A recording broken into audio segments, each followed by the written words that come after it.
ಪಟ್ಟಣದ ಸಾರ್ವಜನಿಕ ಆಸ್ಪತ್ರೆಯಲ್ಲಿ ವೈದ್ಯರು ಇಲ್ಲದೆ ರೋಗಿಗಳು ಪರದಾಡುತ್ತಿದ್ದಾರೆ ಹಾಗೂ ಹಲವು ವರ್ಷಗಳಿಂದ ಉಳುಮೆ ಮಾಡಿಕೊಂಡು ಬಂದಿರುವ ರೈತರಿಗೆ ಬಗರ್ ಹುಕುಂ ಯೋಜನೆ ಅಡಿಯಲ್ಲಿ ಶೀಘ್ರವಾಗಿ ಮಂಜೂರು ಪತ್ರಗಳನ್ನು ನೀಡಬೇಕು ಎಂದು ಒತ್ತಾಯಿಸಿ ಕರ್ನಾಟಕ ರಾಜ್ಯ ರೈತ ಸಂಘದ ಪೂಜಾರಪ್ಪನವರ ನೇತೃತ್ವದಲ್ಲಿ ತಹಸೀಲ್ದಾರ್ ಸಂತೋಷ ಕುಮಾರ್ ಅವರಿಗೆ ಮನವಿ ಪತ್ರವನ್ನು ಸಲ್ಲಿಸಲಾಯಿತು. ಈ ವೇಳೆ ರೈತ ಮುಖಂಡ ಪೂಜಾರಪ್ಪ ಮಾತನಾಡುತ್ತಾ, ಪಾವಗಡ ತಾಲೂಕಿನಲ್ಲಿ ಸುಮಾರು ವರ್ಷಗಳಿಂದ ಅನುಭವಿ ವೈದ್ಯರಿಲ್ಲದ ಕಾರಣದಿಂದ ಹಲವು ಅನಾಹುತಗಳು ಸಂಭವಿಸಿವೆ.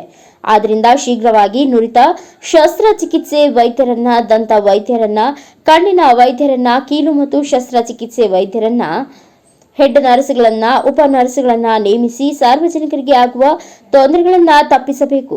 ಸುಮಾರು 22 ಕೋಟಿ ವೆಚ್ಚದಲ್ಲಿ ಸುಸಜ್ಜಿತವಾದ ಆಸ್ಪತ್ರೆ ನಿರ್ಮಾಣವಾಗಿದ್ದು, ಇದರಲ್ಲಿ 14 ರಿಂದ 16 ಜನ ಸರ್ಜನ್ ವೈದ್ಯರು ಕಾರ್ಯನಿರ್ವಹಿಸಬೇಕು. ಆದರೆ ಕೇವಲ 3 ರಿಂದ 4 ವೈದ್ಯರು ಮಾತ್ರ ಕಾರ್ಯನಿರ್ವಹಿಸುತ್ತಾರೆ. ವೈದ್ಯರ ಕೊರತೆಯಿಂದ ಇಲ್ಲಿಗೆ ಬರುವ ರೋಗಿಗಳು ಅನಿವಾರ್ಯವಾಗಿ ಖಾಸಗಿ ಆಸ್ಪತ್ರೆಗಳ ಮೊರೆ ಹೋಗುತ್ತಿದ್ದಾರೆ. ದುಬಾರಿ ವೆಚ್ಚದಿಂದ ಚಿಕಿತ್ಸೆ ಪಡೆಯಲು ನಿರ್ಗತಿಕ ಜನರು ಆರ್ಥಿಕ ಸಂಕಷ್ಟಕ್ಕೆ ಈಡಾಗುತ್ತಿದ್ದಾರೆ.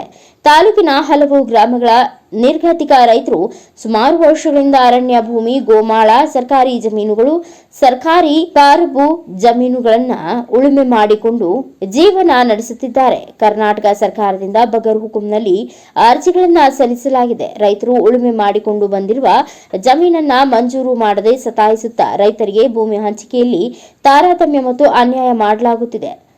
ಪಳವಳ್ಳಿ ತಾಂಡಾದ ರೈತರು ಹಲವು ವರ್ಷಗಳಿಂದ ಉಳುಮೆ ಮಾಡುತ್ತಿದ್ದ 1972 ರಿಂದ 2020 ರವರೆಗೆ ಕೈಬರಹದ ಪಹಣಿ ರೈತರ ಹೆಸರಿಗೆ ಬಂದಿದ್ದು, ನಂತರ ಕೈಬಿಟ್ಟಿರುವುದು ಸರಿಯಲ್ಲ. ಇನ್ನೇನಾದರೂ ಯೋಗ್ಯ ಫಲಾನುಭವಿಗಳಿಗೆ ತಕ್ಷಣವೇ ಹಕ್ಕುಪತ್ರಗಳನ್ನು ನೀಡಬೇಕು ಎಂದು ಆಗ್ರಹಿಸಿದರು. ಈ ಸಂದರ್ಭದಲ್ಲಿ ಉಪಾಧ್ಯಕ್ಷ ಮಂಜುನಾಥ್, ಕಾರ್ಯದರ್ಶಿ ನರಸಣ್ಣ, ಸಹ ಕಾರ್ಯದರ್ಶಿ ಚಿತ್ತಯ್ಯ, ಮಹಿಳಾ ಅಧ್ಯಕ್ಷರು ಹನುಮಕ್ಕ, ಯುವ ಘಟಕದ ಪ್ರಧಾನ ಕಾರ್ಯದರ್ಶಿ ಶಿವು, ರಾಮಾಂಜನೇಯ, ನಾಗೇಂದ್ರಪ್ಪ, ಸದಾಶಿವಪ್ಪ, ಸಿದ್ದಪ್ಪ ಸೇರಿದಂತೆ ಇನ್ನು ಅನೇಕರು ಉಪಸ್ಥಿತರಿದ್ದರು. ಅನಿಲ್ ಯಾದವ್, ಎನ್ಕೆಎಸ್ ಟಿವಿ4 ನ್ಯೂಸ್, ಪಾವಗಡ.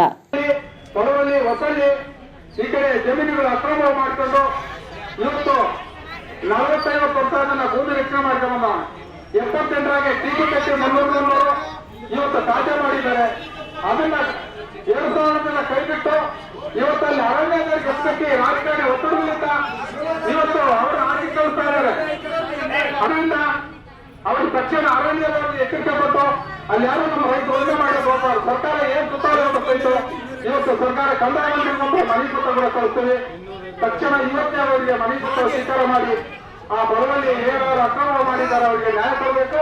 ಮತ್ತೆ ಅದೇ ರಿಕಾರ್ಡ್ನಲ್ಲಿ ಐತಿ ಇವತ್ತು ಡಾಕ್ಯುಮೆಂಟ್ ಅವರು ಅವರಿಗೆ ಖಾತೆ ತಿದ್ದುಪಡಿಗೆ ನಾಳೆ ಇದ್ದಾರೆ ಅವರಿಗೆ ಒಂದು ಪರಿಶೀಲನೆ ಮಾಡಿ ಒಂದು ನ್ಯಾಯ ಕೊಡಬೇಕಂತ ಹೇಳಿ ಎಲ್ಲ ನಮ್ಮ ಸಬ್ಜೆಕ್ಟ್ ಇಟ್ಕೊಂಡು ಕಳಿಸಿ ನಮ್ಮ ಪಾವಗಡ ತಾಲೂಕು ಪ್ರಗತಿಪರ ಸಂಘಟನೆ, ಕಾರ್ಮಿಕ ಸಂಘಟನೆ, ದಲಿತ ಸಂಘಟನೆ, ಪತ್ರಿಕೆ ಮಾಧ್ಯಮದ ಪರವಾಗಿ 2 ಮಾತುಗಳನ್ನು ಮಾತಾಡಿ ಒಂದು ಮನೆಯನ್ನು ಸ್ವೀಕಾರ ಮಾಡ್ತೀವಿ. ಸಾಧಿಸಿದ್ದಾರೆ ಪರಮೇಶ್ ಆಸ್ಪತ್ರೆ ಹೋದ್ರೆ 20,000 30,000 ಪಾಪ ಇಲ್ಲಿ ಬರ್ತಾ ಇದ್ದಾರೆ, ಎಲ್ಲಿ ತಂದು ಕೊಟ್ಟಿರ್ತಾರ ಏಕೆ ಮಾಡ್ರಿ. ಅದರಿಂದ ಇದನ್ನೆಲ್ಲ ನಾವು ಕಳಿಸಿ ಬಡವರಿಗೆ ನ್ಯಾಯ ಸಿಗ್ಬೇಕು. ಆಸ್ಪತ್ರೆಯಲ್ಲಿ ಹಿಂದ್ಗಡೆ ಯಥಾಸ್ಥಿತಿ ಏನಿತ್ತು, ಹಿಂದ್ಗಡೆ ಒಂದ್ ದಿನಕ್ಕೆ ಬಂದು 15-20 ದಿನ ಸಿಜರಿಂಗ್ ಆಗ್ತಾ ಇತ್ತು. ಇವತ್ತು ಆಸ್ಪತ್ರೆಯಲ್ಲಿ ಖಾಲಿ ಐತಲ್ಲಿ. ಅದನ್ನ ಮುಂದೆ ಕಾಪಾಡಬೇಕು. ಇನ್ನು ಮುಂದೆ ಯಾವುದೇ ಇಂಥವು ನಡಿಬಾರ್ದು. ಇದನ್ನ ಆಸ್ಪತ್ರೆ ವ್ಯವಸ್ಥೆ ಬಗ್ಗೆ ನಮ್ಗೆ ಬೇಕಾಗಿರೋದು ಗಡಿನಾಡು ಆಸ್ಪತ್ರೆಗೆ 14 ಜನ ದಾಟಬೇಕು. 15 ಜನ ಊಟ ಮಾಡೋಕೆ ಒಬ್ಬರು ಊಟ ಮಾಡಕ್ ಆಗ್ತಿತ್ತ ಅರ್ಥ ಮಾಡ್ಕೊಂಡಿದ್ದೀವಿ. ಇದನ್ನ ತಕ್ಷಣ ಇದನ್ನ ಕಳಿಸಿ ಕಂದಾಯ ಮಂತ್ರಿಗೆ, ಆರೋಗ್ಯ ಮಂತ್ರಿಗೆ ಕಳಿಸಿ ತಕ್ಷಣ ಇದಕ್ಕೆ ಇನ್ನು ನೆಗಮದಲ್ಲಿ ಹೋಗಿ ದಾಖಲೆ ವ್ಯವಸ್ಥೆ ಕಾಪಾಡಬೇಕಲ್ಲಿ. ಬಹಳಷ್ಟು ಜನ ಬಡ ಜನ ಮತ್ತೆ ಅವ್ರ ರಕ್ಷಣೆ ಕಾಪಾಡಬೇಕು. ಮತ್ತೆ